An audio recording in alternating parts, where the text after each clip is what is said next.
Hello সবাইকে স্বাগত আমার ছোট্ট ইউটিউব চ্যানেলে। আমি শুক্রবার দিদাকে নিয়ে মামার বাড়িতে এসেছি। আমার সেন্টার শনিবার আর রবিবার বন্ধ থাকে, তাই ভেবেছিলাম রবিবার বিকেলেই বাড়ি ফিরে যাব, কিন্তু দিদা এত করে থাকতে বলল যে আর না বলতে পারলাম না। বলল সোমবার আমাকে নিয়ে বাজারে যাবে, একটু ঘুরবে আর কিছু কেনাকাটাও করবে।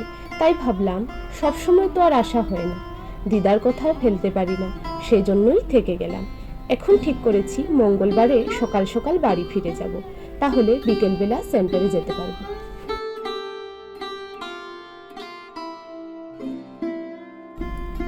আজ দুপুরের মেনু ছিল সাদা ভাত, কাতলা মাছের ঝোল, বরবটি আলু ভাজা, স্যালাড আর আচার।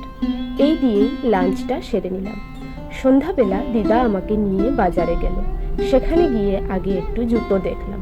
দিদার এক জোড়া জুতো কেনার ছিল, সেটাও কিনে নিল।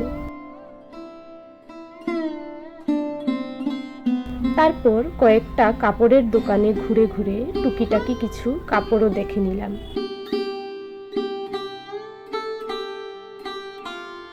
প্রথমে ঠিক করেছিলাম যে কিছুই কিনবো না, কিন্তু দিদা কি আর ছাড়ে। শেষ পর্যন্ত দুটো ব্যাগ ভর্তি জিনিস নিয়ে টানতে টানতে বাড়ি ফিরলাম। বাড়িতে এসে বাজার থেকে আনা ছানার বরফি আর নিমকি ভাজা খেয়ে নিলাম। ভিডিওটা আজ আর বড় করব না।